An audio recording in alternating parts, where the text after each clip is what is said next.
السلام علیکم ورحمۃ اللہ وبرکاتہ۔ امید ہے سب عافیت سے ہوں گے۔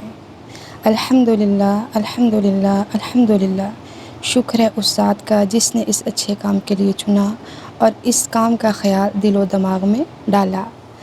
اور ویسے بھی قرآن مجید کو پڑھ کر خود تک محدود رکھنا ہی کافی نہیں، بلکہ اس کا میسیج دوسروں تک پہنچانا اصل میں دوسروں کی خیر خواہی ہے۔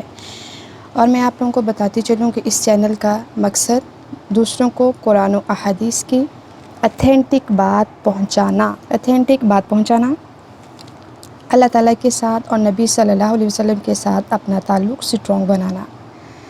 اور پھر ہم اس میں دیکھیں گے احادیث، نبی صلی اللہ علیہ وسلم کی سنتیں، ان کے روز کے معمولات اس پہ گفتگو کریں گے۔ اور مین مقصد جو اس چینل کا ہے وہ ہے قرآن کو تجوید کے ساتھ سکھانا، دعائیں، مینرز آف لائف۔ انشاءاللہ اس پہ ہماری بات ہوگی اور ترتیب کے ساتھ چلیں گے، سٹیپ بائی سٹیپ چلیں گے۔ اور مین جو جس پہ ہماری بات ہوگی وہ ہے تجوید، قرآن کو تجوید کے ساتھ پڑھنا، انشاءاللہ سیکھنا، کیونکہ جو انسان کی زندگی کا مقصد ہے وہ ہے اللہ کی عبادت۔ اور اللہ کی عبادت کب اور کیسے، وہ ہمیں کہاں سے پتہ چلے گا؟ قرآن سے۔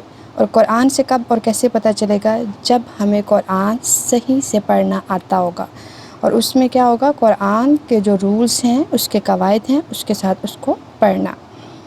تو انشاءاللہ آپ لوگ اس چینل میں بہت اچھی سی چیزیں سیکھیں گے اور سنیں گے بھی، اور بہت فائدہ ہوگا، اور خود بھی آپ لوگ اس سے فائدہ اٹھائیں اور اپنے دوست احباب کو بھی اس کا بتائیں، اور اس کا لنک شیئر کریں، اور اس چینل کو سبسکرائب کریں، بیل آئیکن کا بٹن دبائیں اور اس کو لائک کریں۔ جزاک اللہ خیرا کثیرا فی الدنیا والآخرہ۔ اور انشاءاللہ جو ہماری نیکسٹ ویڈیو ہوگی اس پہ ہم جو بات کریں گے وہ ہوگی رمضان کا جو آخری عشرہ ہے اس کو کیسے گزاریں، اور اس میں کرنے اور نہ کرنے کے کام، اور وہ قیمتی گھڑیاں ہیں ان کو ہم کیسے گزاریں گے۔ السلام علیکم ورحمۃ اللہ وبرکاتہ۔